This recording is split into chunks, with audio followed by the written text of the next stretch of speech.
This is Joe Dombrowski, one of the voices of PWO in Ohio and Ring of Honor. This is Craig Classic, the real World Junior Heavyweight Champion. Johnny Swinger here, the King of Swing. This is Chemo, the Korean Super Soldier. This is Master Wayne Boozer of Texas Coast Karate. This is Tasha Simone, former NWA World Women's Champion. This is Universal Soldier Phil Shatter, also TNA Gunner. This is the Master of Malice, Mark James, and you are locked in to Beyond Ringside.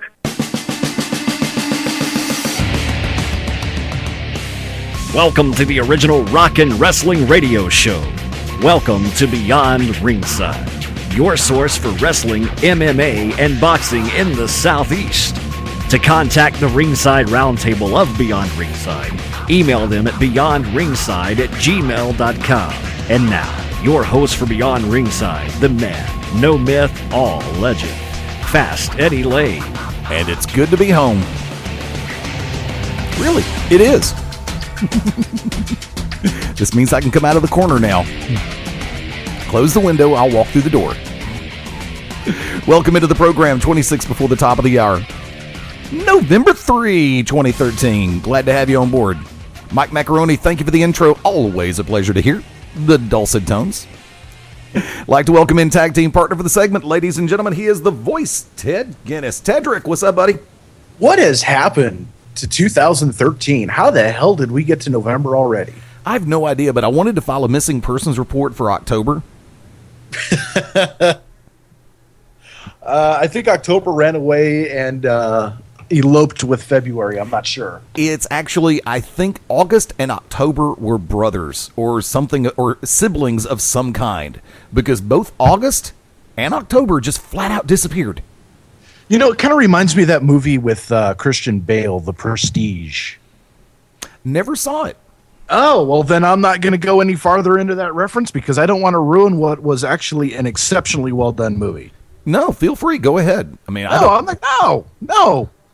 After the show, log on to Netflix and watch the damn movie. Actually, then you'll get the reference. I've got to get Netflix first, but I'm actually going to do that since my tablet is playing nice.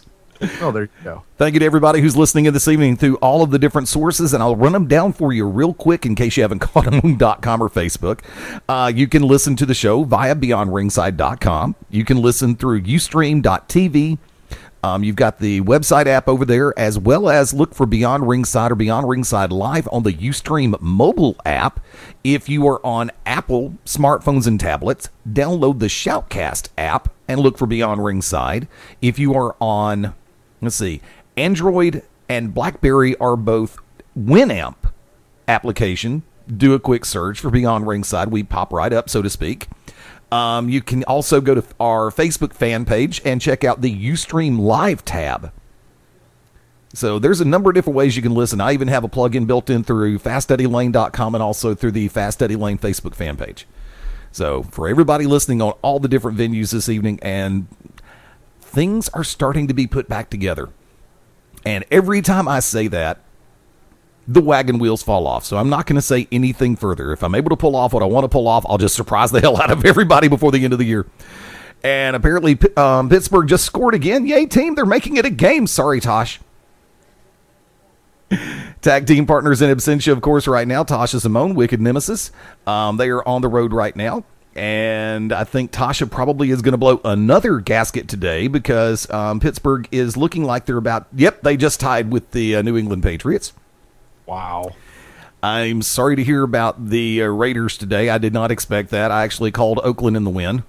Oh, it's bloody. Now, one of my colleagues at work is a huge Eagles fan, and I'd been goading him the entire week to put down $10.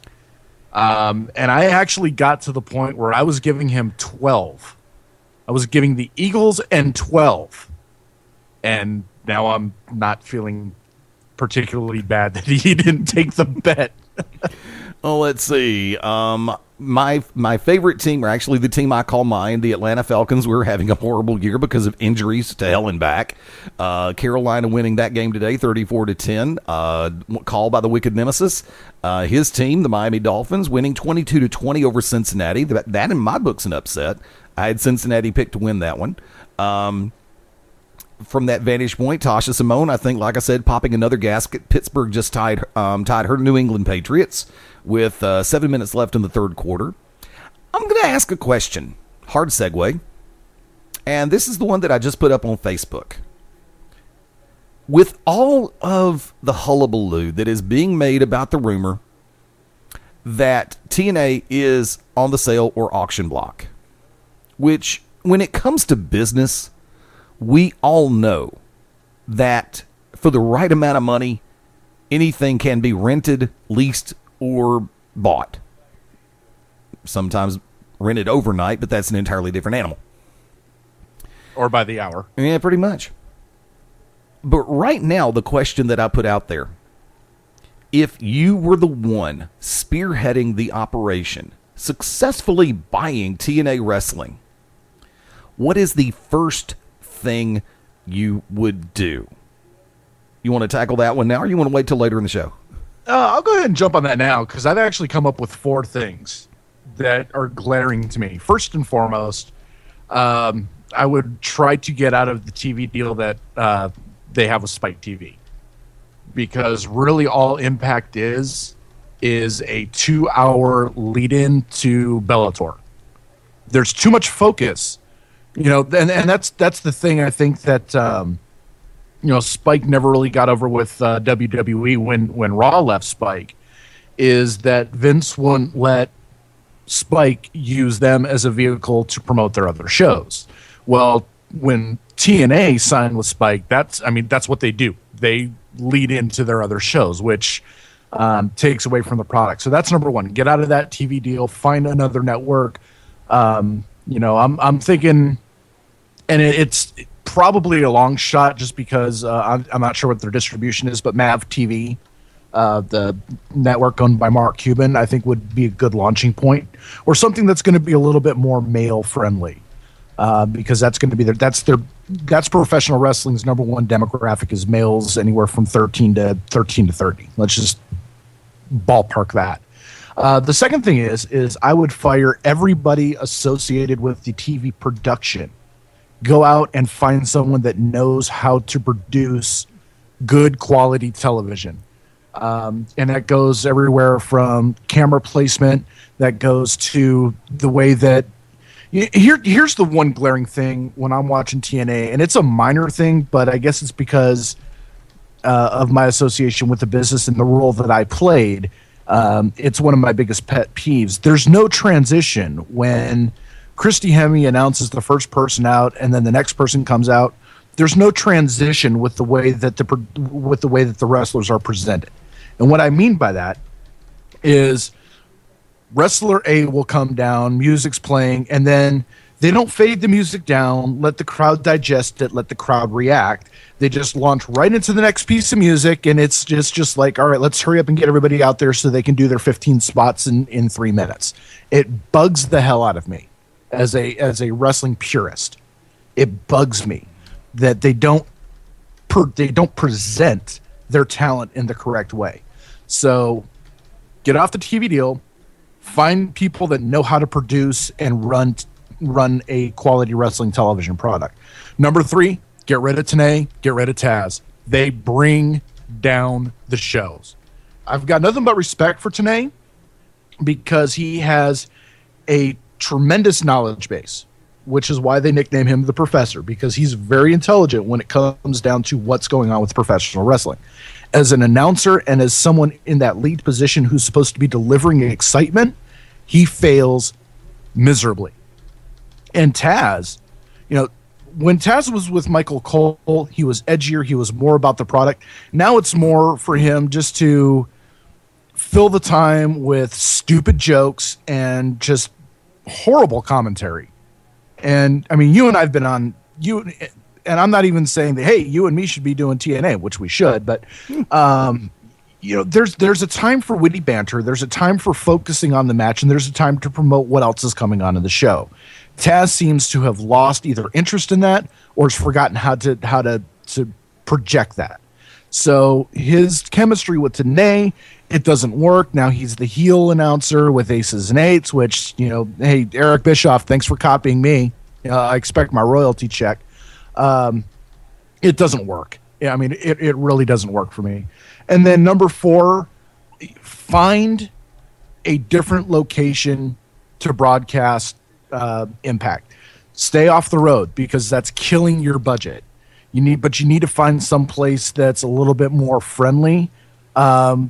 Universal Studios and the Impact Zone, it not a good spot in my mind because you bring in a lot of kids, but it's how many people in there are like the old WCW Saturday Night when they used to film on the sound stage. Hey, let's bring some people in that don't know anything about wrestling just to fill the seats. We'll tape an hour and then half of them will be into it. Half of them will just be cheering when they're told to cheer, booing when they're told to boo, and then they go off on their merry way. There's no real investment. I think what you really can take advantage of, and I heard rumors that they were going to do this and move that out to Las Vegas, get a little bit of a West Coast feel on there. It takes away from the whole, hey, we're on the East Coast, we're down south, Vince is up north, separate it. Separated by the Mississippi. You have WWE, which is your northeast base. Establish a base down in the western part of the United States. Las Vegas makes perfect sense because there are millions of people that run through that place every single year. It is an attraction. It's more of an adult attraction, which is going to bring you in a lot more adult viewers. If you're going to be a little bit edgier with your product, which TNA is trying to do, it's going to appeal to them. There's no state income tax. So you get the same tax benefits in Florida and in Nevada that you do in Florida.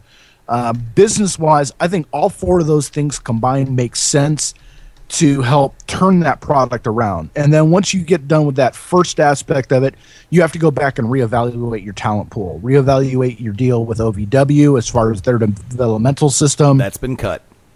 That's gone. So now the only thing that you really have are people that are just either coming in from the indies or WWE cast-offs. So you really need to reevaluate your developmental system because, as much as I've knocked developmental, I've been a part of developmental, I've seen it from the inside and the outside, there is a place for it. And I think it really does help get across. But to that, it helps develop new stars within your own brand. But to that effect, you have a lot of older stars who are breaking down, who are making a hell of a lot more money than they should be. And because of that, a lot of your finances are misdirected into the wrong places. You can bring in a bunch of young talent that are out there on the independent scenes, overseas, in Japan, in Europe, and really build around fresh new talent, fresh new ideas, and you have to eliminate most of your creative. I think creative should not be done in a boardroom with 12 people. Creative should be done with no more than 4 people. And you have to look at every piece of talent that you have on your roster. And you figure out, okay, I'm going to pair these 2 up, and then you figure out a program that's going to last 3 to 6 months. They did the right thing by eliminating all the monthly pay-per-views and going to 4 pay-per-views. So how are you going to build those talents up for those 3 months leading up to a pay-per-view, which should be the blow-off and not the continuation of a storyline for coming up next Thursday on Impact? So that's what I mean. I kind of launched into a little bit of a diatribe there, but that's what I would do if I were to purchase TNA. Yeah, actually, it was reported on a number of different websites over the last 24 to 36 hours that TNA has officially cut ties with OVW as a tentative cost-cutting measure. Also from there, and I'm trying to find the story that we covered yesterday, the fact that Impact going back to Universal Studios, they will actually be going to a different soundstage. I think it's supposed to be Studio 19 or something like that, which is actually considerably smaller. But according to what the website, the Universal Studios website is, that particular soundstage is more positively conducive for broadcast television or broadcasting, which so was the Techwood studio for World Championship Wrestling and Georgia Championship Wrestling back in the 80s. But let me go ahead and say it like this. If they actually do take the smaller studio, first off, move back. I said this yesterday. Move back to Nashville. The first thing that I would genuinely do is move back to Nashville. Because when you are in a hub for the southeastern United States, you have a much wider talent pool from which you can draw. Whether you use them as entry-level or enhancement talent and choose to work from there, it makes it a lot easier than flying everybody down to Orlando or making people come out of pocket to go to Orlando. The main problem that Impact has had, in my book, has been overspending and underutilization.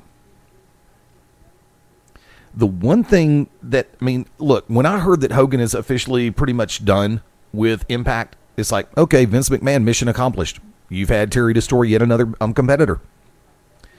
And I was sick and tired of, and still am sick and tired of, the AJ Styles storyline right now. We're basically CM Punk version 2.0.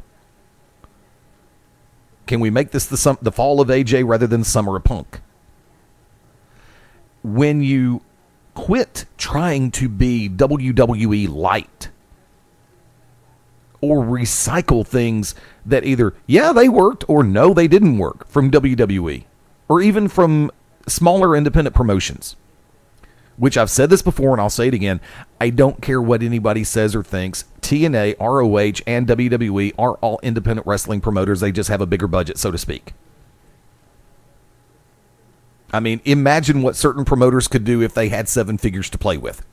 Damn. That iPay-per-view would have happened a year ago. But if you're looking to become anywhere near as popular as you were with the fan base that spends money 5 years ago, you have to redevelop what you did. I'm not saying try to catch lightning in a jar twice or in a bottle twice, because you can't do that. But what you can do is get back to the basics. I said this yesterday, I've said it before, I'll say it again. Just because somebody is released from WWE does not mean that they immediately have name value that you can cash in on, no matter how cheap they work. If somebody is let go from a company, even if it's from a smaller indie, there's a reason why those people were cut, why the ties were cut. There's a reason why that person's not in their ring, on their television show, and on their website. It may be for the wrong reason, and that person's the victim of a bad circumstance, such as cost-cutting measures. But I will say this, if cost-cutting is something that Impact is really looking at, they're about 2 years too late. I respect the factor of what Sting is still able to do in Impact Wrestling. Player coach, great idea. Kurt Angle is a cyborg. These two gentlemen earn a great check for a reason, because they are still popular. They can still go to a great degree. Angle is becoming a little bit more injury prone. Sting doesn't put himself on the line that much to be injury prone. But I've said this before in previous days. You can love Jeff Hardy all day long, and since Jeff Hardy has come back, he has made a positive, God help me for saying it like this, impact on the product when he's been on television. He's made the most of a second chance after the debacle with Sting. Now, Anderson, he's here, he's gone, he's here, he's gone. There are so many people right now in the internet wrestling community who are looking at the overall scenario with Impact Wrestling, and you've got so many people who are jumping up and down screaming, I can write better stuff than that. Well, some people can. I agree wholeheartedly with Ted about the announce team. Taz is not the same Taz as he was 2 years ago or 3 years ago. I don't know why. Maybe it's burnout. Maybe it's the factor that he's so frustrated with what's going on with the creative direction of the company that he just can't emotionally get behind it 100%. But there are, and I've never been a fan of Tenay in the one position. Tenay is better in the 2 chair than the 1 chair. I'm sorry. Tenay is a wealth of knowledge, always has been, always will be. I mean, there were people who used to compare his knowledge of the business and my knowledge of the business. Damn, you got to drink a double shot now. But the thing about it is, there are some people who are meant to be in that lead chair. And I've been a firm believer since square one that TNA is not. As an analyst, yes, top of the line. But I would move somebody like Scott Hudson in. I would no. I got to jump in. I would not put Hudson in the number one chair either. Well, there's some people who can carry the one chair. Granted, not as flamboyantly. Okay, look, when I was younger, the bar was set by Gordon Soley. Yeah. As time went by, the bar has been set by Jim Ross and Joey Styles. Styles made a damn good one-man announce team, and when he finally got Gertner on board, he didn't hurt any when Gertner was brought in. When JR was running Mid-South, then UWF, then came over to the multi-man announce team with both WCW and WWE. He had to change his style when he went to WWE, understanding the concept. But for me, when Hudson was doing some of the commentary work for WCW, he came across clear, he came across lucid, he came across as somebody who was somewhat very knowledgeable. Okay, someone who was knowledgeable about pro wrestling and sports entertainment. I mean, I've looked and listened to the people who have come up and down the pike over the last few years. And I'll say this, for what Ring of Honor does, I think Kevin Kelly is a good fit. I think Kevin Kelly's a little bit vanilla sometimes, but I like his body of work with ROH. And I think that somebody of the ilk of Scott Hudson could do a good job. Okay, am I going to be a narcissistic ass and say, hey, Ted, I think you and I can do better? Of course I'll say that. But that won't be narcissism. We've got the track record to back it up.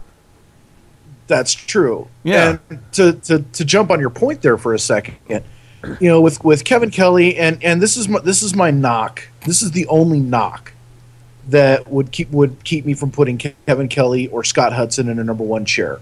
Is yes, they have a good body of work. They come across clean, clear, concise, knowledgeable. They don't come across with passion, and that's the thing that you can look at Gorilla Monsoon, you can look at Vince McMahon, you can look at Jim Ross, you can look at Joey Styles. The one thing that connects all four of them is they knew when to be passionate. They knew when to turn it up. They knew when to dial it down without it sounding faked, forced, or phony. Right. Kelly and Hudson don't have that knob. Or if they do have that knob, it's stuck on one energy level. 4. And boring, essentially, is what the energy level is. It's boring. And that's the thing. And again, it goes back to, you and I have called some intense matches. And there's a certain level you can, not only do you feed off the crowd, but you feed off the energy in the ring. When things in the ring are starting to build up, that's when that passion starts to boil. That's when the voice starts to raise a little bit. Your voice starts to you start to lose your voice a little bit because you're into it, and that connects with the audience. That's what I think with you and me. That's what I think, and I still take credit for helping turn the ratings around for GCW. I'm narcissistic. I don't care. I'm an a-hole. I'll admit it.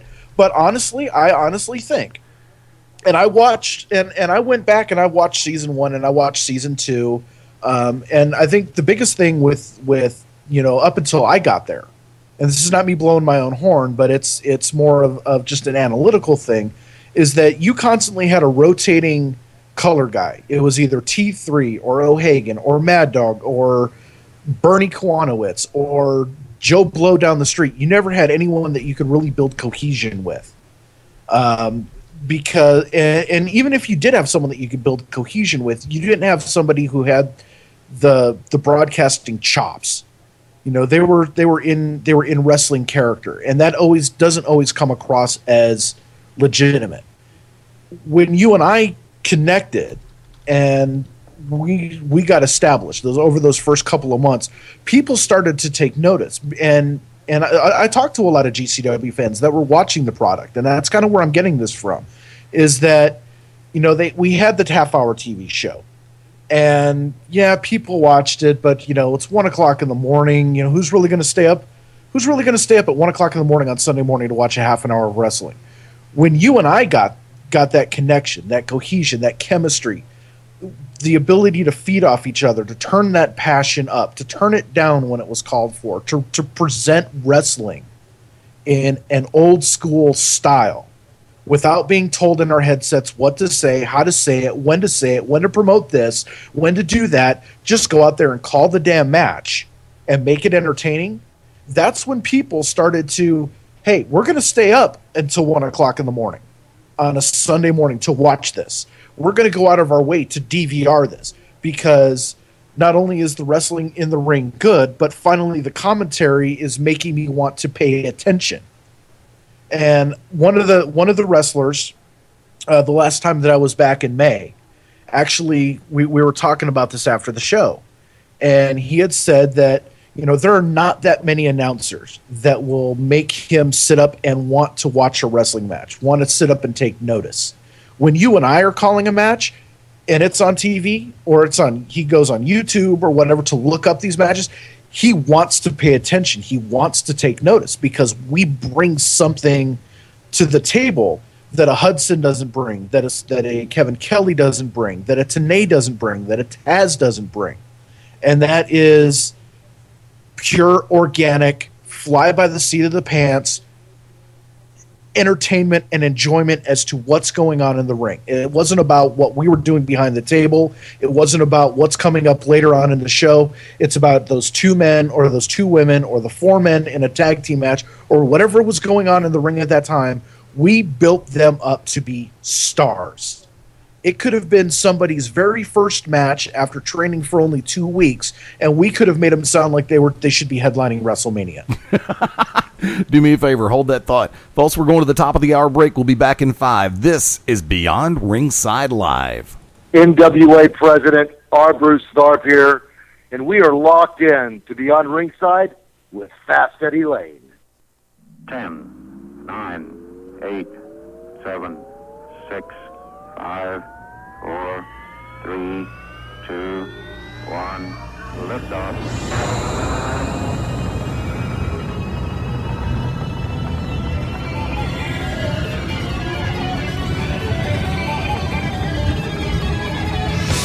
6 after the top of the hour, the party continues. This is Sunday, doggone right, November 3. This is Beyond Ringside Live. Fast Eddie Layne behind the control panel, welcoming back in tag team partner, the voice Ted Guinness. Watching a little football, doing a little laundry, and looking at the snow in the hills of Boise, Idaho. If you got them ready, go for the update. All right, well, let's take a look at some of the NFL stuff going on today. Some upsets already in the making. Currently going on in Seattle. Tampa Bay, Seattle tied at 24 into the overtime period. Tampa Bay getting the ball in the first overtime session, so we'll keep an eye on that. Eagles blowing out the Raiders at the Oakland Coliseum, 49-13. Foles having a very Manning-like day, 22 of 28, 406, and 7 touchdowns, 3 of those to Cooper, as the Eagles dominating over the Raiders in Oakland. Browns beating the Ravens right now in the fourth quarter, 9:56 left to go there, 21-18. Former Raider Jason Campbell having a good game, 19 of 32, 20, and 3 touchdowns. Patriots have a 10-point lead over the Steelers just a couple minutes into the fourth quarter, 13:39 to go there. Patriots 34-24 in the fourth quarter. Some of the finals from earlier today, Chiefs stayed 9-0 as they beat the Bills up in Buffalo 23-13. Vikings dropping a heartbreaker to the Cowboys in Dallas 27-23. Tony Romo 34 of 51, 337, 2 touchdowns on the day. The Titans improved to 4-4 as they beat the Rams in St. Louis 28-21. Saints drop a heartbreaker to the Jets in New York 26. Redskins with what could be considered an upset over an AFC West team in transition, 30-24 over the Chargers. of course, the Panthers and Cam Newton behind 249 yards in passing and 1 touchdown beat the Falcons 34-10. Dolphins 22, Bengals 20 in Miami. And then, of course, the game tonight at 8:30 Eastern Time. Colts take on the Texans in Texas. And tomorrow, Green Bay and Chicago. Great weekend of NFL football. Yeah, I was really kind of shocked at and Wick will probably have something to say about this, when I was making the reference to, hey, Jennings just picked up 100 yards total for the game for the Raiders. I called the Miami-Cincinnati game a slight upset with them defeating the Dolphins defeating the Bengals 22-20. By the way, Carlos, it will be Wednesday, and it will be the payoff. Will be KFC lunch. I did win the 9-0 start, so I get KFC for lunch on Wednesday. I'm happy. And this is Birmingham. We don't make stake bets that often, unless, of course, it's on the Super Bowl or the national title game, even if Alabama's not involved in it. Of course, in recent history, that's only been one time in the last few years. And yeah, you only bet stake when there's a championship involved. That's my rule. Yeah. And if I'm really confident, I'll offer to grill it if I lose. Oh. Yeah. I have no problem with that. You gonna put any of the and he put a little of that dry rub on that ribeye there, right? Dude, filet, please. Okay. Either that or I'm going for a cowboy cut T-bone ribeye. Yeah, there you go.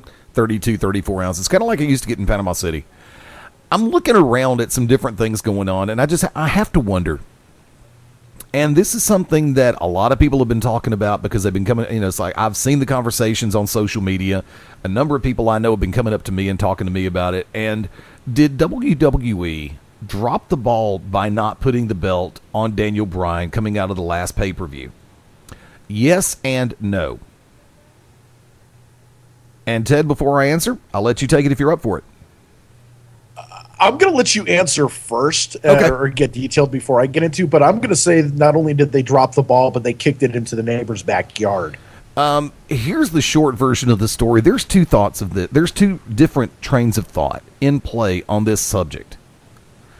I believe WWE has become way too reliant on forced drama. And I mean pushing the drama. It's one thing to set up a storyline and let it build organically. It's another thing to constantly try to tweak it and torque it around and play with the monkey wrench. And it's like sooner or later, that monkey wrench is going to pop off and smack you in the head. And I think that's what it's done to WWE. It's one thing to put Randy Orton over with the belt. I have no issue with that. It's another thing altogether to continue to try to milk something because of the popularity of one of the two people involved. You go ahead and set one of them in the role of champion and one in the role of challenger. Do I think Randy Orton is the right choice to be the face of the WWE? Nope. I've said it before, I'll say it again. And this is based on what I have seen on a televised product. This is not from personally knowing Randy Orton or anything I've heard about backstage. He is one-dimensional. He's a one-trick pony. He is, I'm sorry, slantedly boring in his delivery on television. Whether it be in ring, I mean, when they were trying to pump him up as a quasi face, and I say quasi because that's the best they can get out of him. If you have to turn around to the crowd and motion for them to scream before they scream, i.e. Christian, are you really selling what you're doing, or are you begging people to buy in? Daniel Bryan, over the last few months, and this has been stated on so many shows, especially by us, there has been no one in WWE recent history that has been as over unilaterally and universally as Daniel Bryan. Randy Orton could only hope to capture 1/10 of the heel heat to parallel anything that Daniel Bryan can get a pop for. When you've got a crowd of 18,000 people at a venue and it looks like 15,000 are throwing their hands up in the air and screaming yes, folks, that's called being over, and everybody making the investment to play along with Daniel Bryan. If you continually swerve the situation, i.e. what Eric Bischoff did with WCW and the NWO, wrestling fans, not just the WWE universe, but wrestling fans get tired of it. They're like, God, make up your mind. Please do something. And it's just like, either just go ahead and defecate or get off the Tweety.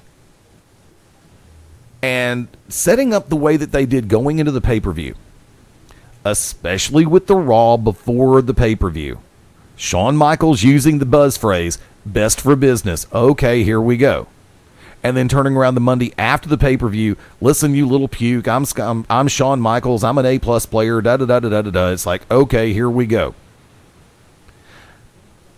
I think it could have been done better. Don't milk the drama to the point where people are pulling away from it. And that is what WWE has been guilty of. The authority reminds me of the corporation. All that's missing is The Undertaker and the APA. I don't think Bradshaw could actually grow his hair back out like it used to be when he was actually Bradshaw. Because he just ain't cutting I don't think he'd be rocking the black turtle on the black muscle tee. But coming back to main topic, I really think that they did milk it too far and forced too much of the drama for people to continue to buy in. Should they have put Daniel Bryan over with the title? Yes, even if it was only 24 hours. I do believe that Hell in a Cell being a technically B pay-per-view, and I gave the show a grade of C-. Honestly, I did, because the continuity wasn't there. It lacked so much for what you would see at a tradition. Even last year's Hell in a Cell pay-per-view was better than this year. You did not exceed what you did the year before. And that's a scary thought. In this one, if you're going to try to set it up for Orton to go over, let him do it of his own accord and make Shawn Michaels look like the hapless victim in this circumstance where he has to count 3, not the one who pulls the trigger to be Triple H's crony. That way, the following night on Raw, Shawn Michaels still comes out smelling like a rose. Daniel, I'm sorry, I did everything I could, but when it was right there in front of me, to be fair, I had to count 1, 2, 3. Then reset the focus for Survivor Series, Orton, Bryan one more time, or take Bryan out of the pay-per-view situation. But right now, WWE does not have and will not invest in another A player unless you're going to attempt to unify with John Cena and Randy Orton the 2 titles, which would not surprise me in the least. I've got a little bit more I want to say on that, but Ted, I'm going to defer in your direction for a minute. I'm going to touch on a couple of the points that you made, because in the short term, yeah, they definitely dropped the ball. But I can kind of see, and this is just from reading some reports and just kind of looking into the long-term planning of what I think they're trying to do. And you hit it right on the head, first and foremost, with there's a lot of talk about title versus title at WrestleMania 30 to unify it, because there has been a lot knocked to where the World Heavyweight title has become a B title, or not as important as the WWE title. And a lot of people have been clamoring, look, we just need one champion. And I think that's why you have such a delusion at the top of talent, because you don't have one title for a group of guys to go to. You got a couple of titles that separate your top guys from really being able to get into that top tier. So I see that as a culmination of a year-long strategy session to lead up to that event at WrestleMania 30. The other thing that I'm seeing is with Michaels doing a pseudo heel turn. I don't know if it's a heel turn or if it's, student versus teacher, but I could very well see them bringing Shawn out of retirement for one more match at WrestleMania 30. And then, a couple months down the line, maybe at SummerSlam, finally have Daniel Bryan and Triple H square off. And finally, because that's the one thing that really hurts the storyline with Daniel Bryan, is Triple H not selling anything for Daniel Bryan. And that's what was so successful with Vince and Steve Austin, was Vince would constantly get the one up, and then he would sell for Austin, which would make Austin elevate even higher, right? Which would create interest, which would, eventually, when the payoff came, the roof would get blown off of whatever arena they were in. That was seriously lacking with this storyline. But I think what they're looking at is a long-term, this is what we're going to do with Daniel Bryan, have him beat Shawn at WrestleMania, have him beat Hunter at SummerSlam, and then at some point after SummerSlam, that's when you're going to see Bryan get a long, sustained run with the title, as long as he can keep his momentum up with the fans. Now, the fans have latched onto something that, again, is totally organic. Goes all the way back to WrestleMania 28 when Bryan lost the title in 18 seconds. The very next night in Miami, at the Miami Heat game, whenever the Heat would go to the free throw line, 18,000 people in that arena were chanting yes. The announcers had no idea what was going on, but the people that were paying attention to wrestling, they caught on to something and say, look, we can do something with that. And then, of course, they tried to tone it down because Bryan was getting a little too over without WWE being behind it. So they stuck him in the storyline with Kane. And as a true professional, but actually both of them, you can say true professional, they took the gimmick that they were given, they made it work, and it elevated Bryan even to the next level. And so that's really what it is. I think with Punk, they rushed it too much, and then they pulled the rug out from under him. I don't see it being that much in this case. I see it being a very long build, similar to Tommy Dreamer never being able to beat Raven. When finally that moment happens, that's going to be a moment that people are going to point back and say, I was there, or I saw that, or that was, that's something that's going to get people talking for the next 6 months. And then that's going to carry more momentum. So in the short term, the way that they've booked everything in the short term, it's been extremely hit or miss, and their pay-per-view buys have suffered from it. Their pay-per-view presentations have suffered from it. It really comes now to, as we start to turn the corner into the Survivor Series, into the Royal Rumble in January, because you really only have 2 months between major events. Actually, see, here's the thing that bugs me about the Big Four with WWE, is that you have 2 months between Survivor Series and the Royal Rumble, right, and then 2.5 months from the Royal Rumble to WrestleMania, and then you've got 4 months before you get to SummerSlam. So there's a lot of there's so much bunching toward the end and then the beginning of the year, and then in the middle, you're forced to, come out with something that's going to grab people's attention. I think they need to get rid of a couple of the B-, C+ pay-per-views and go back to spacing. You have your Royal Rumble in January, which is fine. You have your Survivor Series in November, which is fine. I think WrestleMania needs to be pushed back to mid-April, and then move SummerSlam up from the end of August to middle of August, if not the end of July, first weekend of August, somewhere there, because that will create better spacing, give a little bit more time for these storylines to develop, for the interest to really peak, and for these pay-per-views, the big four pay-per-views, to really be what they're supposed to be, and that is to blow off to major feuds. Well, let me swerve it for a second, because I want to ask the question. We brought this one up on Saturday Showcase a couple of weeks ago. Would WWE be well served to go ahead and try to bring back something of the ilk? Because a lot of people, and I mean, I see it all the time on everything from chat rooms to message boards to forums to social media. People talk about the price of the pay-per-views. Do you think that WWE would be well served to bring back the in-your-house style of pay-per-view? Give a lighter feel to it, use it more of as either a continuation or a setup, and drop the price. Instead of $44 or $39, make it $24.95. Or do you think that the day for pay-per-views of that ilk are done? I think the days of most pay-per-views are going to be over with WWE as soon as they launch their network. I think the only pay-per-views that they're actually going to be able to present as a pay-per-view event are going to be the Big Four. And they're going to move their over the limits and their whatever battlegrounds and maybe rebrand. See, Money in the Bank and Hell in the Cell are two that should not be feature events. Elimination Chamber, I'm on the fence whether that could still be considered a feature event or not. I don't think so, just because of the timing of it between Royal Rumble and WrestleMania.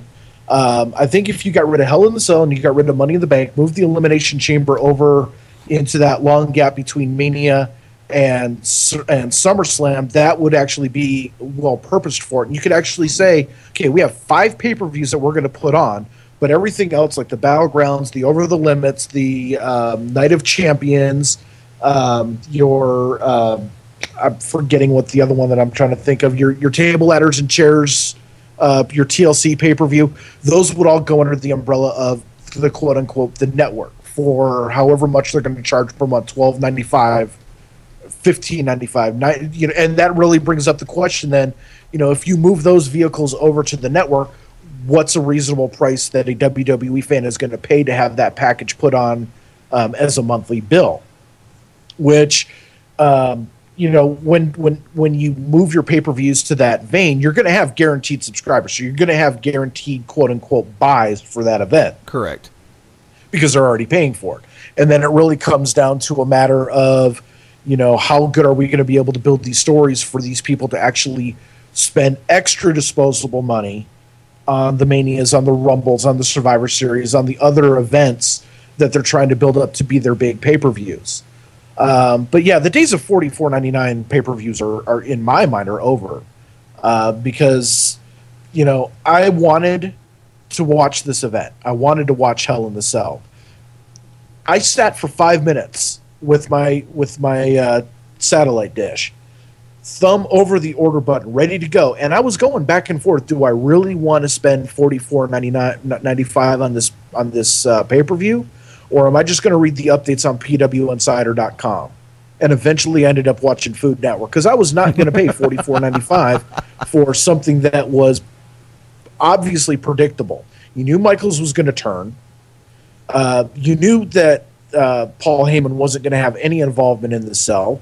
The match, the one match that I really regret not being able to see was the 3-way tag team match in the beginning, because I heard that match was incredible. But then everything else that followed after it didn't catch my interest, so I've got $45 in my pocket that I can go spend on beer and pizza and feel better about myself than knowing that I've got to wait for my cable bill to come in and pay $45 for something that I knew was going to happen and that I wasn't going to really be entertained by. I'm looking at overall situations, and I agree. Elimination Chamber, Hell in a Cell, and Money in the Bank should never have been made pay-per-views on their own. They should have been made part of the big shows. They should have been kept there. And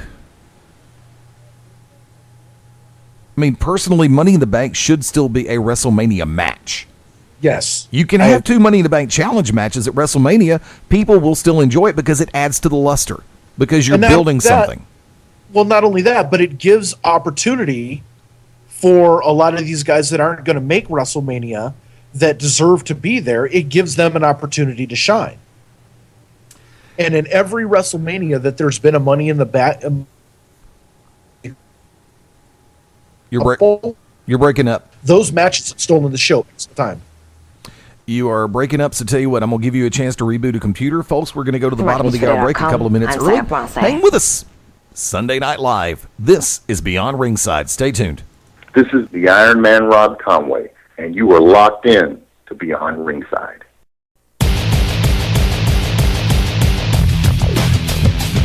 I swear one day I'll learn how to work that damn computer. Control-Alt-Delete. Yeah, that sounds like a good idea, too. Welcome back in. 27 before the top of the hour. Fast Eddie Layne, Ted Guinness, Beyond Ringside Live. Sunday night. Glad to have you back on board. Taking a look around at a couple of things. Jimmy Johnson wins. Texas. Barf. Saving grace, Dale Jr. comes in second. Not that it really helps him in the points, but I have to sit back and say it all over again. Dale Jr. did the honors for 5 time. Sooner or later, Junior Nation is going to get immortally peeved at the factor of Dale Jr. backing off and letting Johnson win, even during the chase. I don't care who says what in Hendrick Motorsports hierarchy, but you've got If he's being asked to do the honors and let Johnson win just to pick up the points for winning the race in the championship chase, you're doing a complete and total injustice to your whole damn company. Because there's a lot of people who are Junior fans who want him to leave Hendrick so he won't be restrained like that. That's plain and simple. Now, granted, in every profession, in every business, in every sport, you do the right thing and you do the honors every once in a while. But even though the points variant between Johnson and Kenseth is that small, I think it's like 6-7 points. That's 2 races that Dale Earnhardt Jr. could have and should have won, in my humble opinion. And you're doing a disservice by holding Junior back and telling him to do the honors to Johnson just so Johnson can pick up the point. No, you're cheapening the championship chase by doing that. And shenanigans of that ilk will cost NASCAR fans and viewers and those who spend money in the long run. Look at your stands now. The majority of NASCAR fans don't care if Johnson wins. They really don't want him to win. They would have rather seen Jeff Gordon win or Casey Kane win or Dale Jr. win. I don't care if you call it dominance. I don't care if you call it dynasty. NASCAR fans, on the whole, aren't that big of fans of it. Especially not when it's somebody like Jimmy Johnson. And God only knows how many times Chad Canals has been caught cheating. And yet he still has a license to be the crew chief. So I'm just going to leave it at that. Coming back to full topical conversation about something, this is something I wanted to ask during Seg 1, and both of us got on a little bit of a tangent, and so I'm going to ask us both to keep the answer short on this one. Okay, I'm not saying this about everybody, but I'm saying this about longtime fans of professional wrestling. Do people have a preconceived notion and a pigeonhole aspect and concept that since TNA is based in the southeastern United States like WCW was, thank you Kevin Nash for the pronunciation, that they make an association as TNA is WCW version 2.0? Ted, I'll give that one to you first. Well, they make that association when the primary creative people are Eric Bischoff and Hulk Hogan. I mean, how much shorter of an answer do you want from that? Distance yourself from what didn't work before, bring in fresh blood, and forge your own identity. Then people will stop comparing you to WCW. See, I like the idea that you brought up during Seg 1 that Impact should move to Vegas. I think that would be a great place for them to go because there are untapped resources out in the western states as far as very talented pro wrestlers. See, that's the reason why I said if you're going to keep it in the South, bring it back to Nashville. Give yourself that hub to where you can draw from Tennessee, Mississippi, Alabama, Georgia, South Carolina, Northwest Florida, Kentucky, and make it easier on everybody to get there. I mean, think about it. What do you think your plane fare would be if you leave from Who the Ho to come down to Nashville as opposed to Orlando? There would be a difference. About $50. You think? Yeah, and believe me, that's one of my pastimes. Is I actually spend about an hour a week looking at plane tickets to different places, and you know, I'm up in the part of the Pacific Northwest that people forgot about. So, you know, unless I want to go through Chicago and have a 9-hour layover to save a few bucks, you know, pretty much the route is going to be from Boise to Denver, and then from Denver to all points in between. Case in point, I mean, when I flew down for you know, in May, and then last month for FanFest, it was cheaper to fly into Atlanta than it was to fly into Birmingham. Oh God, yeah, it's always cheaper. Yeah, but I mean, it's the same situation. Birmingham and Nashville are essentially the same. I would say it'd probably be better to move instead of using Nashville as a hub, use Atlanta as a hub because that's your major airport. That's where more flights fly into, so it's going to be cheaper on talent and fans to fly into Atlanta as opposed to Nashville from wherever they make port. See, now, Vegas, McCarran Airport, that's that's almost essentially like Atlanta Airport because you have so many people coming in and out of there. It's cheaper to fly into Las Vegas than it would be to say fly into San Francisco, fly into Denver, fly into Phoenix, right? Flying into LA. Plus, you don't have to worry about people going crazy and shooting guns in the airport in Las Vegas. Too soon? Too soon. And so, geographically, the location has to change. Now, actually, let me go ahead and pop my perspective on this. Yes, I do believe there is that pigeonholing aspect, and the more that the more that TNA, that it was actually accidental. I'm not kidding. That was an accident. The more that TNA actually brings in, that's why I was having so much of a problem. Like with the old Main Event Mafia, you had Sting, you had Nash, and it's like, okay, we've got WCW flashbacks. You have Jeff Jarrett involved. Everybody knew that Jeff Jarrett was the chosen one, and I think that enough time has passed now that Jarrett could actually come back in to TNA and be considered a fresh face, even as a veteran, even as the founder of the company. I think would be considered a refreshing change having Jeff Jarrett come back in. I agree with Atlanta, but then that puts you right in the heart of where WCW was. At least if you go back to Nashville, you go back to the home base and the roots of TNA Wrestling. And longtime wrestling fans are going to appreciate that. There was always a hullabaloo and a whole bunch of rhetoric flying around about bring back the six-sided ring. Look, I've spoken to a lot of people who worked for TNA when the six-sided ring was in play. A lot of them didn't like the six-sided ring, even though it looked great. It was held to work because the ropes were that much tighter, therefore increasing bruising on the side and on the ribs. And it's like, look, I'm always first one to say the safety and welfare of the in-ring talent should be paramount at any time in any company. So, I wasn't a fan of the concept of moving from the six-sided ring to the four-sided, but when I spoke to a number of the people who've worked there before, when I've worked with them in the past, then I have to agree with them. Yeah, it looks good, but it's a pain in the wazoo. It's like trying to fit Shaquille O'Neal into a Yugo. It don't always work, even with trick photography, which is something not even Hulk Hogan could use in some of his movies except for Rocky III. I'm going to bring up a story that we started talking about. TNA, this is I took this yesterday, and I'll take it today from Lords of Pain. Mark Middleton getting credit for it. TNA has confirmed 3 Impact Wrestling tapings from on November 21st, 22nd, and 23rd from Universal Studios in Orlando.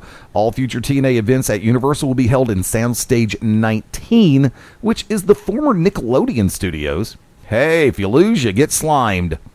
I didn't say that yesterday. The building is approximately 16,000 square feet compared to 22,000 square feet at the former Impact Zone Soundstage 21.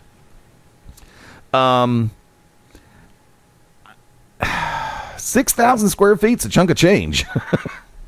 It is. Acoustically, it's going to be better. Acoustically, yeah, but a lot of people aren't going to worry about the echo effect when somebody gets slammed in the middle of the ring. Well, I mean, I'm saying acoustically from the aspect of fan involvement, it's actually going to sound better. The crowd is going to sound better. It's going to be a more intimate audio experience. Yeah, I'll agree to that. I mean, I can easily agree to that. Also, was in this same story that it's being announced that Bully Ray isn't in the TNA World Heavyweight Title Tournament because the idea is to distance TNA from anything the previous regime was involved in. And Aces and Eights was all Eric Bischoff. Ray is in a program right now with Ken Anderson with the idea of building Anderson back up, which is long overdue, in my opinion. From that vantage point, it's like, look, I don't know. I said it yesterday and I'll say it again today. There comes a point in time where there is no shame in hitting the reset button. And that is something that is like number 2 on the list of things for Impact if I were to buy it. Just completely and totally hit the reset button. Bring the public in on the whole ball of wax. It's like, look, I know over the last couple of years we put our faith in people that we thought were going to be the right people to do it with, and it didn't work. We are going to start a brand new TNA. We're going to start a brand new Impact. We will put out casting calls, not the $200 gut check t-shirts. You know what I'm talking about on that one. Not the gut check or anything like that. Or if we do gut check, it's actually going to be legit. And we genuinely give the fans the opportunity to vote. What do you think of this person? And give us the reasons why you like this person. Do it on Twitter. I don't care. Reset the championships. Reset the storylines. Bring back the TV title. Get the Knockouts division and the X division first and foremost up to par, because those were what brought you to the dance. You need to find more genuinely, and I'm saying the word more in that sentence for a reason. I like ODB. I like Gail Kim. I'm okay with Velvet Sky. She has come so far. But you bring back, and I don't know about the lay at the top of it's like, okay, is she trying to be Tamina Snuka version 2.0? Or are they copycatting the bodyguard gimmick right out of WWE again? Yep. I mean, it's like, let's be real about it. But reset everything. Do auditions, get people in there who are ready to work, are ready to go, not always necessarily television friendly. But you have to have people who in-ring can go and can also pick up a microphone and be cognizant, audible, coherent, and likable, even if it's as a heel, to the fan base. You have to make these moves. Fans are going to see the fact that you're making the right moves in the right directions. And when they see that it's an honest effort, wrestling fans are some of the most forgiving individuals out there. They are also some of the most passionate individuals out there. Let there be no doubt in any capacity. The fact of the matter stands, that reset button needs to be hit, and it needs to hit hard, and it needs to stick. But going from that point, I mean, anything you'd like to jump on that I made a comment on just now? The only addendum that I'm going to add to that is, please, to whatever deity you pray to, do not let Dixie Carter cut a promo ever again. That's all I've got. Yeah, because Dixie Carter on television playing the Dyna bitch just does not work. She does not know how to cut a promo. She does not know how to react to the crowd. She does not know how to read to the crowd. Every time she goes out there, it's more painful than listening to Freddy Krueger drag his nails over a chalkboard. I was cool with that, but I'm a horror movie fan. Oh, well, okay. Well, all right. Then it's more painful than listening to Bobo the Clown squeak a helium balloon. I don't know. But, I mean, it's you know, Dixie Carter comes out. It's going to be 10 minutes of her reading lines, not, you know, Dixie, when you're reading your script, there are things called periods, commas. Those denote when you actually should take a breath, take a break, and let the crowd react. She is like one 15-minute long run-on sentence, and it makes me want to pound my head through a glass door a la Marty Jannetty in the barbershop window each and every time she opens her mouth. She needs to be off TV. I'll agree to that. I mean, it's one thing to have the affable, likable Dixie Carter, but to have Dixie Carter completely and totally out of her element, I'm sorry, of course, by the same token, this is the woman that I genuinely believe fakes it half the time, but that's an entirely different animal because she just can't act. She just can't. I'm sorry, it's horrible. First off, I've been reading this story, and tag team partner on the Saturday Showcase, Hitman Ryan Adcock, sent over the story, and I've seen it on so many different sites today, that apparently one of the names that's in the mix is Smashing Pumpkins frontman Billy Corgan is supposedly very far along in his talks to purchase TNA. One source went as far as to say that he believes it is a quote-unquote done deal, end quote, that Corgan will buy TNA, though the source didn't know what percentage Corgan will be purchasing or the specifics of the deal. The source also goes on to say that Corgan has recently made a connection to someone very wealthy, though it is not known if this party would have anything to do with the deal. So from that, according to former ECW original and WWE employee Lou D'Angeli, who is a longtime friend of Corgan's, and this story is from lordsofpain.net. The Twitter quote is at Billy set on buying at Impact Wrestling. I know he's pretty serious in at least partial, if not majority ownership. Hashtag TNA, end quote. Once again, now Corgan does have, I think it's Resistance Pro Wrestling that Corgan is the main man for. Right. So to have someone who does have background in pro wrestling step up to the forefront, I'm okay with that. There's something about Mark Cuban owning TNA that I'm just not totally kosher with, because I think Cuban, of course, would use that as a vehicle to serve his own ego one way or the other. I'm going to jump in on that, because if you remember what we were when we were talking about in Seg 1, and I made mention of losing the Spike TV deal and possibly moving it over to Mav TV, because Cuban owns that network. So I can see where there's a little trepidation with having Cuban own TNA, but at the same time, there's something about that intrigues me. Because if there's one thing about Cuban, that whether you like him or not, everything that he touches turns to gold. I don't know if you watch the show Shark Tank on ABC. One of my favorite shows. And if you haven't seen it, for the people that haven't seen it, essentially it's 5 millionaires and inventors and people that are trying to go into business go in and they pitch their ideas and try to get an investment out of one of the 5 sharks. One of those sharks happens to be Mark Cuban.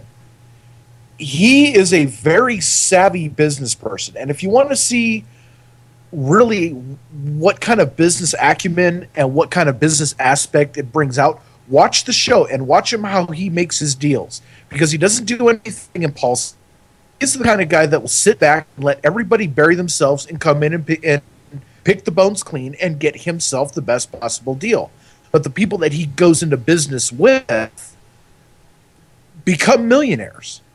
Because he has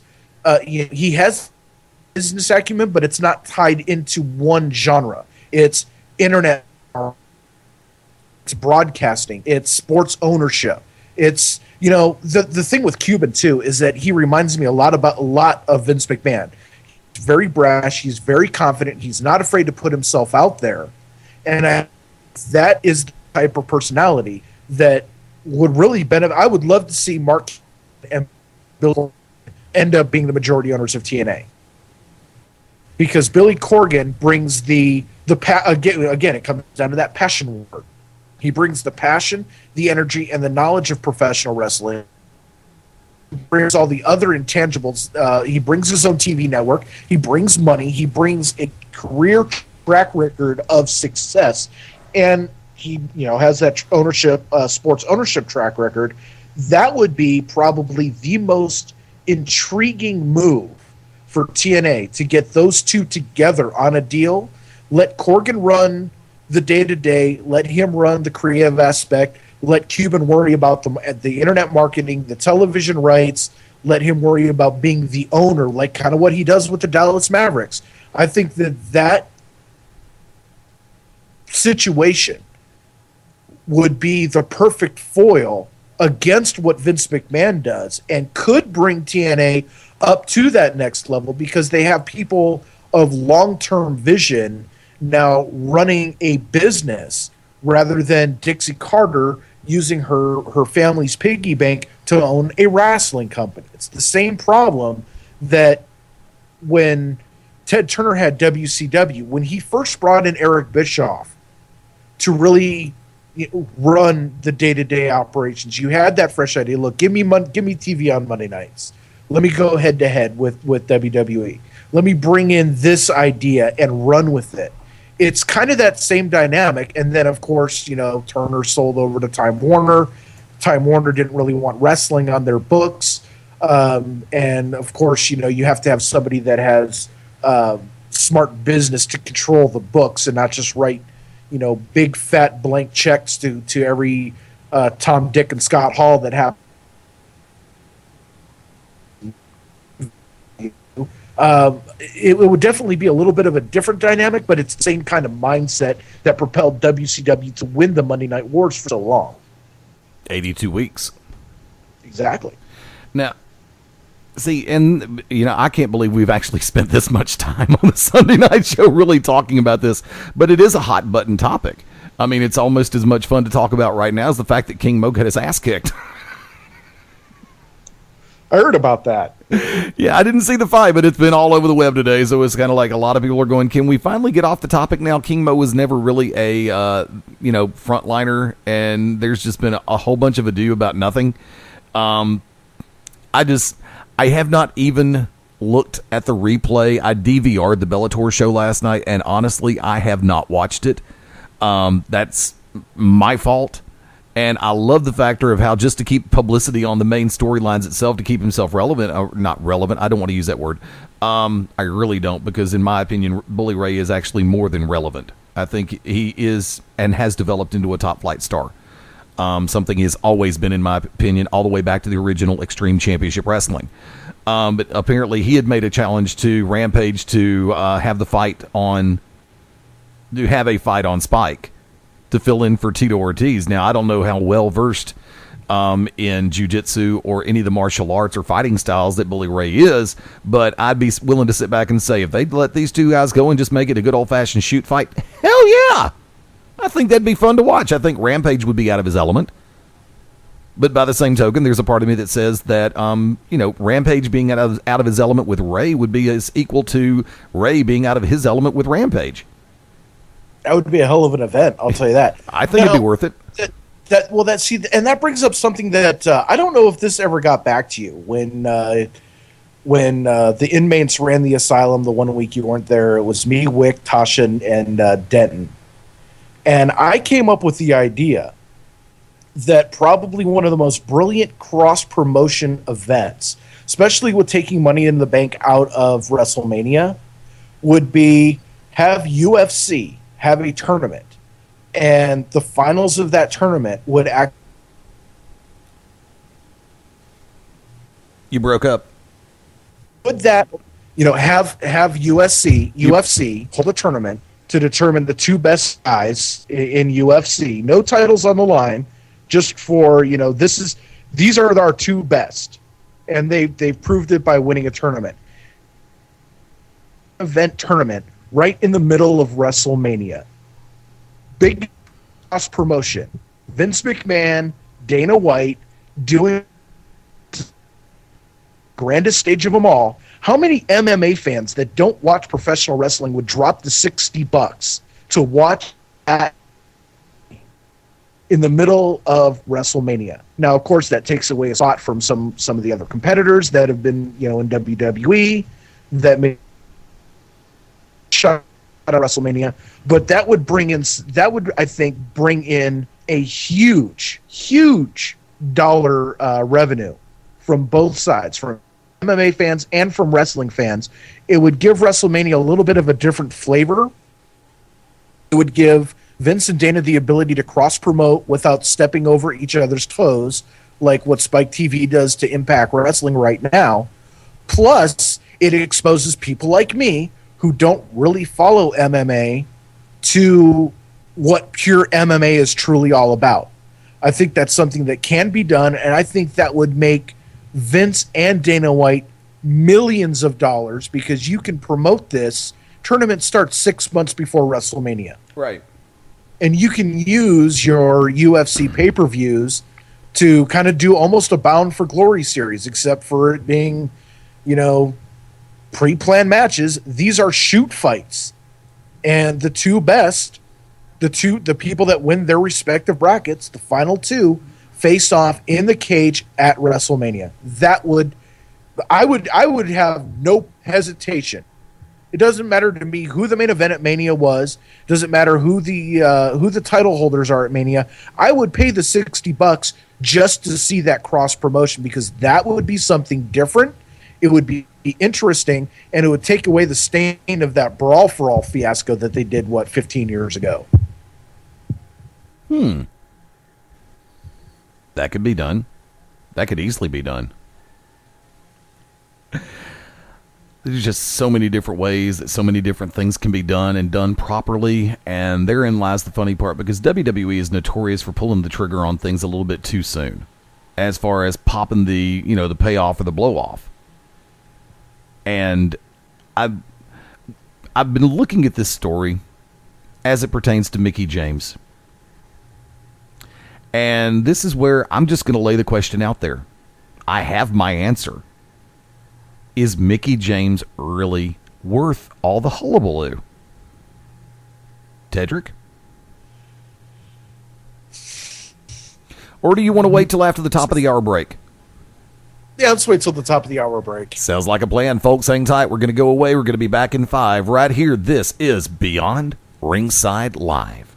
This is the greatest wrestler the world has ever known, the magnificent JP Magnum, and you're locked in to Beyond Ringside.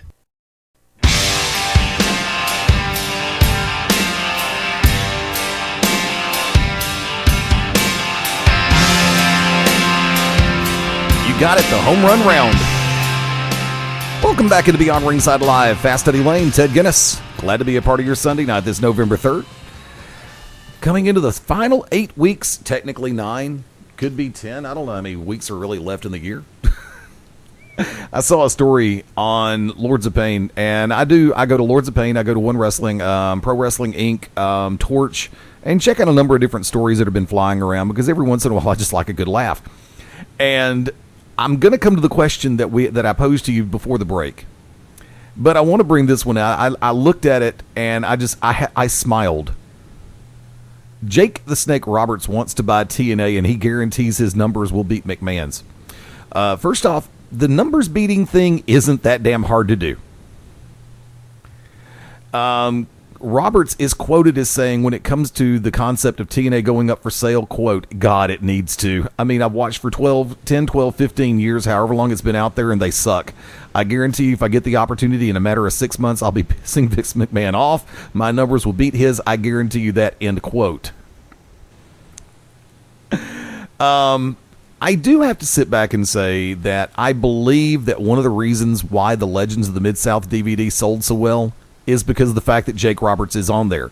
Now, Jake did make a reasonable appearance in the Legends of Mid-South Wrestling DVD from WWE, but I will also agree that that DVD set was a 3-disc tribute to the Junkyard Dog.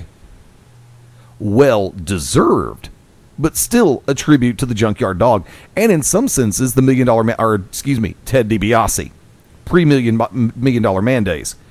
And if there are two individuals who have genuine, I'll include Jake in that and make it a trilogy, the trifecta. These are 3 guys who have genuinely put it out there for their entire wrestling careers, whether it be on a smaller scale or an international stage. They've done it right. And regardless of what has happened in Jake's personal life, I still have a world of respect for Jake Roberts. And for the record, I do think that he would find a way for his numbers to absolutely beat the hell out of WWE's. Because sometimes you do have to have somebody who has a quasi-functional knowledge of the psychology of professional wrestling to put out a reasonable pro wrestling product. Not just get Hollywood writers in a room and call it sports entertainment. Hollywood is Hollywood. Pro wrestling is pro wrestling. You have to be able to do it right for it to actually be presented properly. I'll come back over to the question real quick, and I'm going to add something onto it. Mickie James, is she really worth all the hullabaloo that had been created? And if you start a women's division in a pro wrestling company tomorrow, where do you have her in your top 5 hires, Ted? If I'm starting a pro wrestling company, she's not even in my top 10 hires. Only for the fact, though, that when you're starting a wrestling company, you build from the top down, and unfortunately, top down in this industry is a male-driven.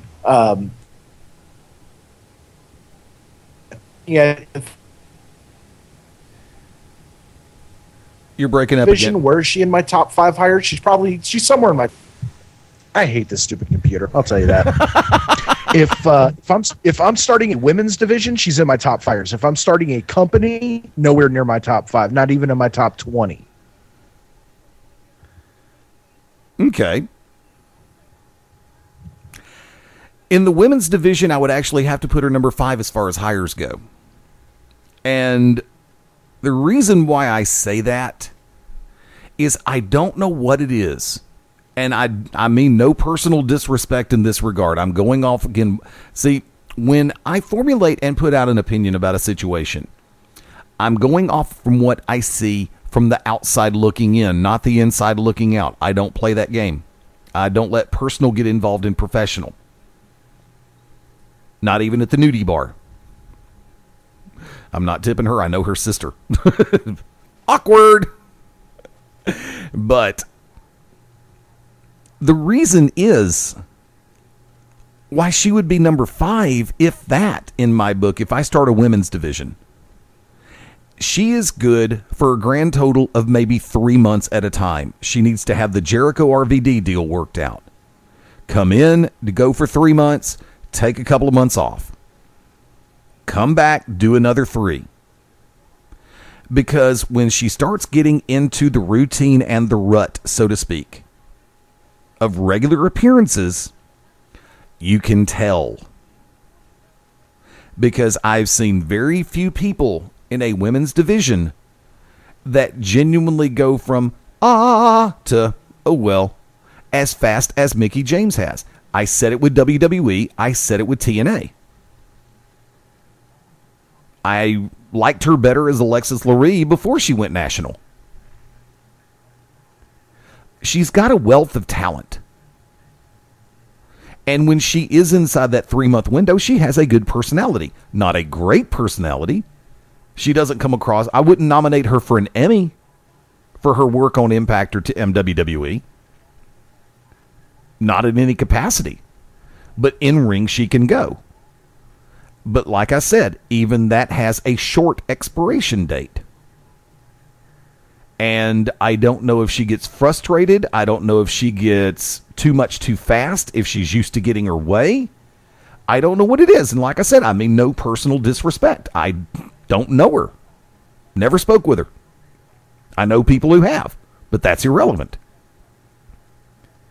And just for me, the fact of the matter is, like I said, based on what I have seen in her in the run with WWE and in the runs with TNA, 3 months, take a break, come back, recharge your batteries.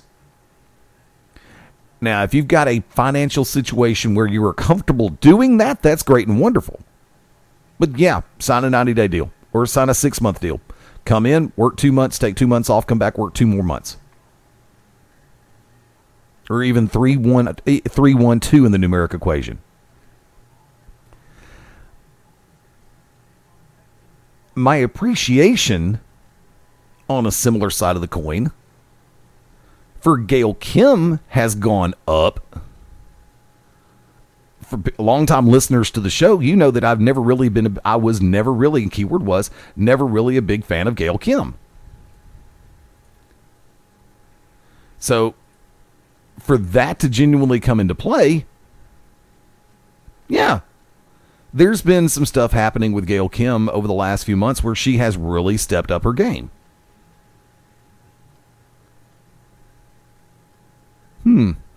Okay. I don't know what it is. Is it just the fact that a lot of people are developing the preconceived notion about Impact Wrestling to where that they actually see more than they think they see and they get tired of people faster on that broadcast head? I don't know. I mean, let's be honest. If I had the answers, I'd be running the damn place. I don't.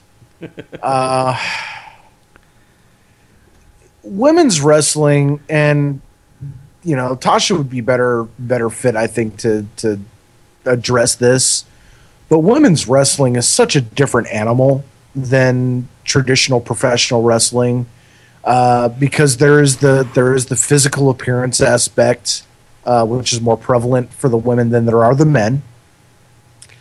There's the talent level ability, which is different than the women and the men from the women and the men. And then there's just the perception that I don't know that whether most promoters think that women can't do or shouldn't do what the men do, which I'm not of that school of thinking. I'm thinking that anyone that steps between those ropes, regardless of gender, should be able to do pretty much everything else that anyone else can do. Amen. Find their own niche and make it work. I with TNA, I don't know. I mean, I really don't know. Their storylines changes. Who's a babyface? Who's a heel? Changes faster than, if you were to count the amount of heel turns in TNA versus WWE, it'd be like 5-1 TNA. I think it would be like 8-1. Conservatively. It's the biggest problem that I've had with TNA from its inception is everything about it is fast. Their storylines are fast. Their talent progression is fast. They hotshot people too quick. A lot of the matches, and the thing that I hated the most about the 6-sided ring was that all their matches were fast. It was, how many high spots can we put in one match? How many top rope somersault twisting moonsaults and hurricane ranas and all the ridiculous, cram as much action into 30 seconds can we do? Right. And that's always been a stigma with them. They've done a lot better since they've gone to the 4-sided ring. A lot of their better matches have actually, learned the psychology and learned pacing, but it's still not there yet. It's like a lot of these veterans, especially the ones that came from WWE, forgot all about, everything that they'd done before. And, it's like one massive virtual metaphoric line of methamphetamine that everybody snorts before a show starts. Mark Bowman, that was for you, buddy. There you go. Miss you, Mabo. Tell you what, let's take it on in. For the record, I'm taking a look at yesterday, the day that was as far as Saturday goes. Yesterday I was torn, and Florida State Miami was such a tale of two halves because Miami just hung in there beautifully for the first half. And their quarterback just did most everything right. And I thought that Jameis Winston, the wagon wheels were finally starting to fall off, and he looked human. But then the second half started, and the final score being very deceptive because Miami is better than the final score implies. At 41-14, you're thinking, oh, they got trounced. No, they really didn't get trounced. There were just key mistakes made. And, of course, in this game, it was said by Kirk Herbstreit, third down is going to be a crucial down to both teams. And Florida State capitalized more on third down than Miami did, plain and simple. And it showed. Like I said, first half, Miami looked great. And then second half of the game, everything pretty much got worked out. Granted, it was 41-14. A lot of people were expecting a higher score than that because I actually think it didn't hit the over. Even though Florida State caught the, the line was 22, Florida State, and they took care of the line, but they didn't take care of the over because I think the over was like 62. So from that vantage point, then also with Missouri, now that's a beatdown to a degree on Tennessee. I would like to thank Miami and Tennessee for throwing egg in my face on 2 consecutive weeks. Because I was the one sitting back going that Tennessee is going to make it a game against Alabama. Alabama comes out and just blows them off the field. I thought that Miami was going to stand up more to Florida State. In the first half, they did. Second half, they just kind of disappeared. They went from a hurricane to a tropical depression, and believe me, I was tropically depressed. Auburn, congratulations. The 35-17 win over Arkansas. Saw that coming. I think they did cover the spread, but I don't think they hit the over. Texas Tech, Texas A&M pretty much took care of the line and the over by themselves, because I think the over on that one was like 51. Mississippi State falling to South Carolina. South Carolina on the bounce-back trail, but how far can they go? Don't know.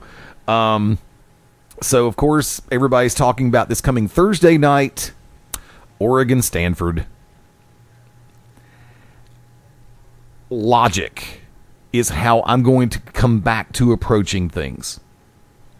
As an Alabama fan, I would like to see Stanford at least make it a 1-point game. But watching Oregon play, now, Stanford could pleasantly surprise some people. Do I think Stanford will win? No.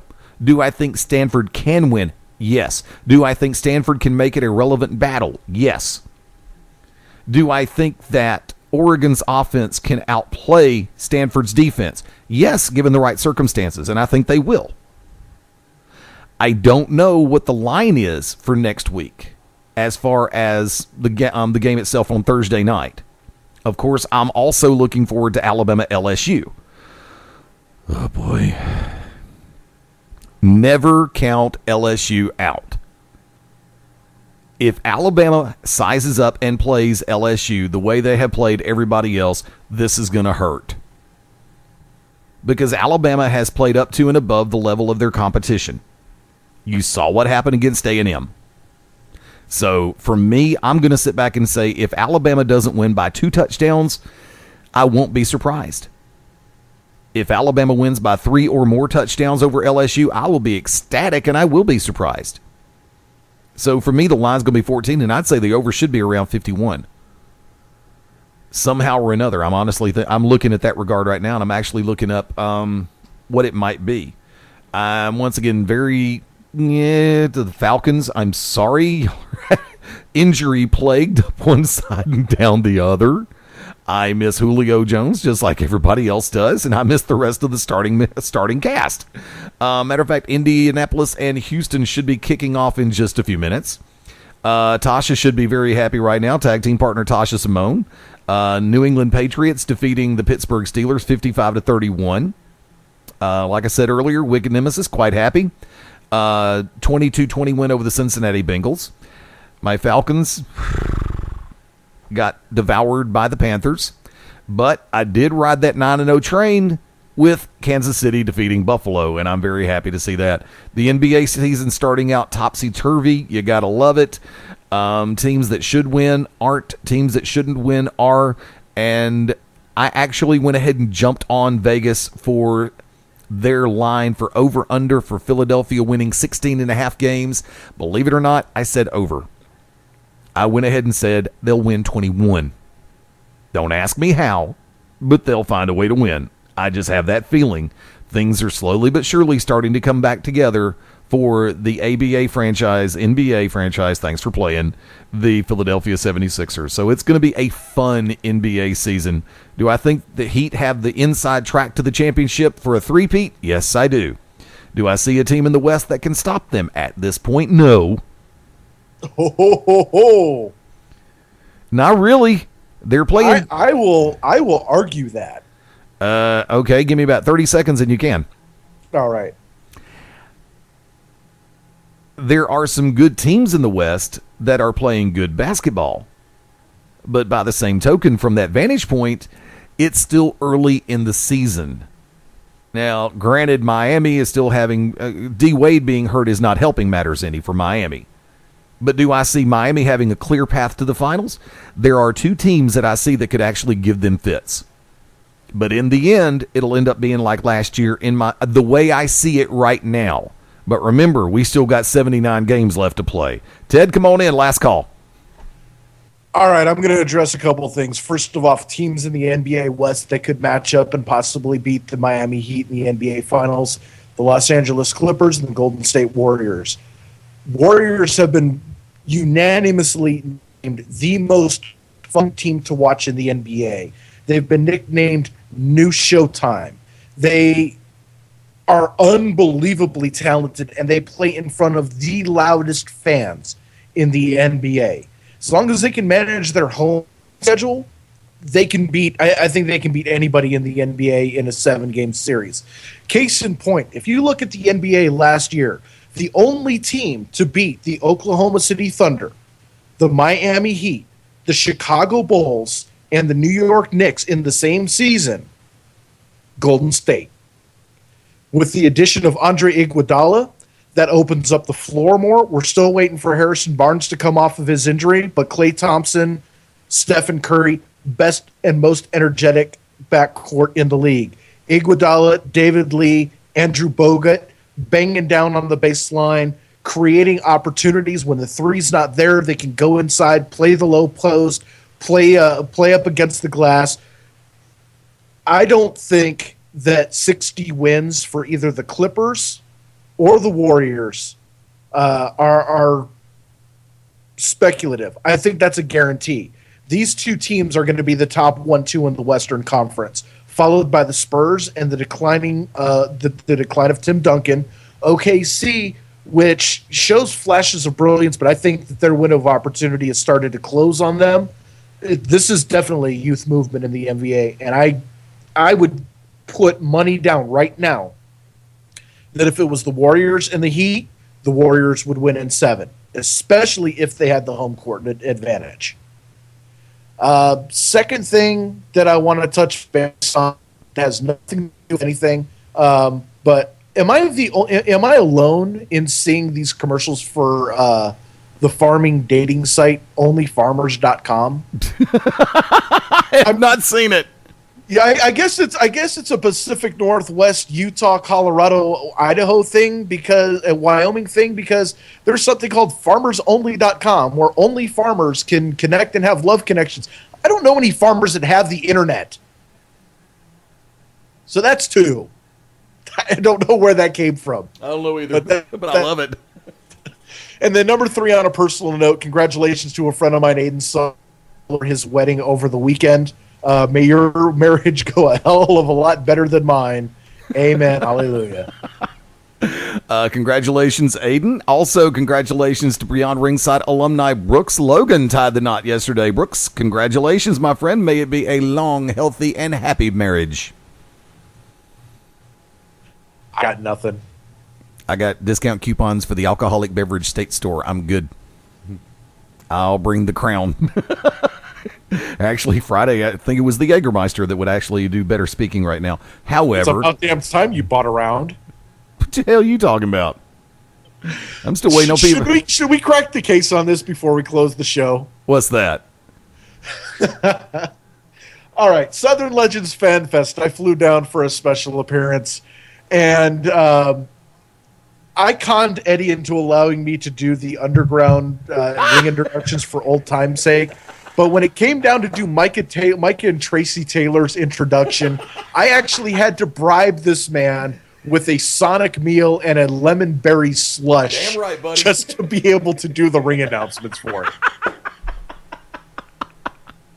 Dude, I'll give me a lemon berry out of the deal any way I possibly can. Some people will say, you're paying my bar tab. Hell no, I don't give a damn about the bar tab. I'll pay my bar tab. I want a lemon berry. See, I had no problem with the lemon berry, but then when you threw in the grilled chicken wrap, I was just like, damn, I'm over a barrel. I got no choice. Ooh, $7. Hey, after a $600 plane ticket, $7. Yeah, I know. And we thank you for your patronage. Come back soon. Yeah, right. Let's see. Let's go and go straight for last call, dude. I got nothing. I mean, shameless plugs. Shameless plugs. I got nothing to plug. Say I got what? nothing. Yeah, you do. What do I have to plug? Aren't you still on Twitter? Rarely. I'm on Twitter only to make innocuous, moronic comments. So if you like moronic, innocuous comments, I'm on Twitter at Ted Guinness. Other than that, I got nothing. Aren't you still doing the Facebook fan page for the Voice Ted Guinness? No, I've changed that to Great American Media Entertainment, but that's all on hold until I can get my new computer so I can rig everything up and actually get my show going. There you go. Bedbugs. Here's how bad the bedbug thing got. Bedbugs got into my computer and fried it. I think I honestly think there may be a statute where it'd be better to have your computer fried by internet porn than bed bugs. Well, I've already had a couple of those taken care of, so. Flash the BIOS, install new RAM, new hard drive, reformat, roll. Yeah. Flashing the BIOS in this day and age is screwed due to the fact of how Microsoft has their stuff set up. It's like, welcome to Microsoft. How can we F up your world today? That, and if you tell certain people to flash their BIOS, they may be showing you something else. There's sometimes that's a good thing, and other times it's like, ugh. Just don't ask T3 to flash his BIOS because you know what he'll do. Shoot. Want to remind everybody, BeyondRingside.com, your home for all things here on the Beyond Ringside Radio Network. The Tuesday Night Conversation returns, and I think we're going to have a little bit of a twist this week. Be careful what you wish for sometimes. You just might get it. We are actually going to be bringing back the radio version of the calendar, and this may just happen Tuesday night. Also, and there is something that I really wanted to hit, and I'm actually being very precocious about doing it because I want to find a particular soundbite that you're not going to be able to hear. So I'm going to wait on that. I got a new soundbite I'm going to drop. The gimmick from Saturday Night Live where Kenan Thompson made the comment about African-American females being cast on the show, and they had a situation last night where the Reverend Al Sharpton made a very special quick cameo and laid out the line, and what have we learned from this sketch? Absolutely nothing. I'm going to use that for the adopted theme for Beyond Ringside. Don't forget, Wednesday nights, the To Be Determined show right here on Beyond Ringside Radio. The Wicked Nemesis, Tasha Simone, Mad Dog Matt Denton right here on the show.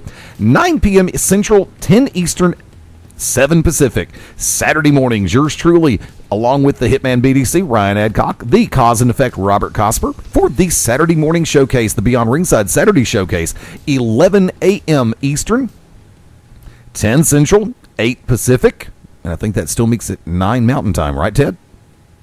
1 hour ahead of whatever Pacific time is. There you go. That's Mountain Time. And, of course, we're back full scale right here on Beyond Ringside Live Sunday nights. We're going to be doing the kickoff at 6:30 Eastern, 5:30 Central, 3:30 Pacific. And next... 30 Mountain Time. Say what? 4:30 Mountain Time. There you go. And we are already slated to be joined next Sunday by pro wrestling star Mike Cruz. Looking forward to having Mike on. I know I made a reference to him yesterday being on tonight. I got my dates mixed up, and I apologize for that. So Mike is actually originally scheduled to join us next Sunday, November 10. Want to thank Phil Stamper for coming on during the Tuesday night conversation this week. I hope everything went well last night with the Combat Zone Wrestling iPay-per-view. Be sure to check out czwrestling.com for Combat Zone Wrestling, and you can catch the replay. Also, I got everything in the works to have professional wrestling promoter from IWA Deep South, Kevin Brannon, here on Beyond Ringside next weekend. We're probably going to bring him in for a Tuesday night conversation. IWA Deep South will be in Tullahoma, Tennessee for Carnage Cup 9. Looking forward to it. It's going to be in 2 weeks, actually. Let me double check my dates. That is going to be on November 16 and 17 up in Tullahoma. 106 Southside Drive. I'll give everybody all the information as the week progresses. Be sure to keep your eyes open on BeyondRingside.com because Beyond Ringside alumni Mark Mabo Bowman will be there. Yours truly. I may just be there. You never know what's going to happen, but we're working on all the details right now. I think that pretty much has everything covered for me personally. Let me go ahead and also shoot out there for my friends in the Birmingham metropolitan area. Drop by and say hi Thursday night at Codzilla's in Argo, Alabama on Gadsden Highway. Friday nights, the tradition, Buffalo Wild Wings in Alabaster. I think I covered everything for a change. If not, I'll break into the signal in a few minutes.